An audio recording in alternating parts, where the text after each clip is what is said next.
అరే! ఏంది తమ్ముడు ఇది నీ అవ్వ గెలిచే మ్యాచ్‌లని ఓడిపోతాం, ఓడిపోయే మ్యాచ్‌లని గెలుస్తాం. అయినా గాని నిన్ననైతే ఓడిపోయినాం అనుకో.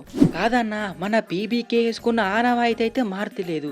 నీ అవ్వ పాయింట్స్ టేబుల్ 6 లేకపోతే 7 పొజిషన్‌లలో ఉంటాం.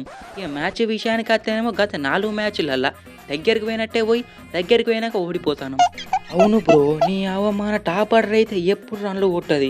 కొడితే నేను కొట్టాలే, లేకపోతే నా కిందొచ్చిన అశుతోష్ శర్మ కొట్టాలే. ఇగ గిట్లయితే మనం గెలిచినట్టే.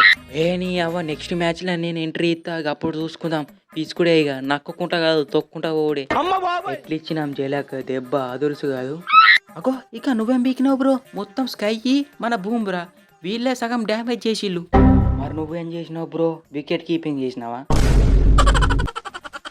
అయినా ఏంది హార్దిక్ బ్రో నువ్వేదో పెద్ద 6కు 6 మ్యాచ్‌లు గెలిచినట్టు చేత్తానవు. అయినా మా అశుతోష్ శర్మ వికెట్ పడకపోతే కాళ్ళలో కాకులు పెట్టి గెలిపిస్తుండే. Bad luck man. నిన్న మా పటేల్‌కి బ్యాట్ ఊపత్తలేదని ఉరికినా. లేకపోతేనా 2 సిక్సులు చంపి మా పంజాబ్‌ని గెలిపిస్తుండే. నీ అవ్వ ఏదో జస్ట్ మిస్ అయింది బ్రో. ధవన్ బ్రో నువ్వేమనుకోనంటే నీకొక ముచ్చట చెప్తా. నీకంటే ఎక్కువనా బ్రో ఏందో చెప్పు. ఈ తెల్ల పిల్లగాడు సామ్ కర్ణన్ గానికి 18 కోట్లు ఉత్త పుణ్యానికి ఇత్తాలేమో అనిపిత్తాంది బ్రో. గిదే 18 కోట్లని పక్కన పెట్టి గా నల్లోడిని తీసుకున్నామనుకో. నల్లోడంటే రబాడా. బ్యాటింగ్ చేత్తడు, బౌలింగ్ చేత్తడు. టీసీకున్నప్పుడు మంచిగానే బ్యాటింగ్ చేసిండు.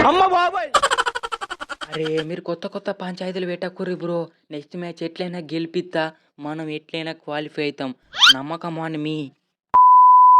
గైస్ ఇంకా మంచి మంచి వీడియోస్ కావాలనుకుంటే ఛానల్‌ని సబ్స్క్రైబ్ చేసుకోండి. బెల్ ఐకాన్ అయితే ఆన్‌లో పెట్టుకోండి. సో ఇంకా మంచి మంచి వీడియోస్ అయితే రాబోతున్నాయి ఎగ్జాక్ట్‌గా. అండ్ నెక్స్ట్ వీడియో అయితే రాబోతుంది. సో అందరూ బెల్ ఐకాన్ అయితే ఆన్‌లో పెట్టుకొని ఉంచుకోండి. సో మళ్ళీ నోటిఫికేషన్ అయితే రాకపోవచ్చు. సో అందుకే బెల్ ఐకాన్ అయితే ఆన్‌లో పెట్టుకొని ఉంచుకోండి. సో నేను చేసే ప్రతి వీడియో నోటిఫికేషన్‌లో మీకు వస్తది. మీరు క్లిక్ చేసి